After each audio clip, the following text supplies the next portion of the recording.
ఏంటి ఇంత సీరియస్ గా ఆలోచిస్తుంది అనుకుంటున్నారా? లైఫ్ గురించేనండి. అది ఎలా అనుకుంటున్నారా? కేవలం డబ్బులు ఎలా సంపాదించాలి అనే ఆలోచన నాకుంది. కానీ ఎలా సంపాదించాలా అనేది తెలియట్లేదు.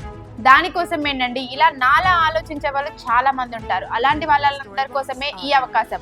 అదేంటి అనుకుంటున్నారా? మన జనతా మ్యారేజ్ బ్యూరో అసోసియేషన్ లో జాయిన్ అవ్వండి. డబ్బులకు డబ్బులు సంపాదించవచ్చు, పేరుకు పేరు సంపాదించవచ్చు. దీని కేవలం 3,000 రూపాయలు కట్టి జాయిన్ అయ్యి 30,000 నుంచి 1,00,000 రూపాయల వరకు సంపాదించవచ్చు. అది కూడా పెళ్లిళ్ళు చేసి మాత్రమే డబ్బులు సంపాదించవచ్చు అనే విషయం తెలుసా మీ అందరికి? దీని ద్వారా జాయిన్ అయితే మనకేంటి లాభం అనుకుంటున్నారా? దీంట్లో వీళ్ళు ఐడి కార్డ్స్ ఇస్తున్నారు, గ్రూప్స్ ఇస్తున్నారు, సర్టిఫికేట్స్ ఇస్తున్నారు, 20 బ్రోచర్స్ ఇస్తున్నారు. వర్క్ అంటే ఏంటో తెలియని వాళ్ళకి ఫ్రీగా 1 వీక్ ట్రైనింగ్ అనేది ఇచ్చి వీళ్ళు వర్క్ అనేది నేర్పిస్తున్నారండి. దీంట్లో మనకి డబ్బుకు డబ్బు వస్తుంది, పేరుకు పేరు వస్తుంది, మర్యాదకి మర్యాద వస్తుంది. ఇవన్నీ మనం పొందాలి అనుకుంటే ఒకటే ఒక మార్గం, మన జనతా మ్యారేజ్ బ్యూరో అసోసియేషన్. దీని గురించి పూర్తి డీటెయిల్స్ మీరు తెలుసుకోవాలి అనుకుంటే స్క్రీన్ పైన జ్యోతి మేడం గారి నెంబర్ ని ప్రజెంట్ చేస్తున్నామండి. ఈ నెంబర్ కి కాల్ చేయండి. ప్రతి ఒక్కరు మంచి విషయాన్ని నేర్చుకున్నట్టే ప్రతి ఒక్కరు పూర్తి డీటెయిల్స్ అన్ని తెలుసుకోవాలని కోరుకుంటున్నాం. మీ అందరికి వీడియో నచ్చినట్లయితే లైక్ చేయండి, షేర్ చేయండి, సబ్స్క్రైబ్ చేయండి, గంట కూడా కొట్టండి.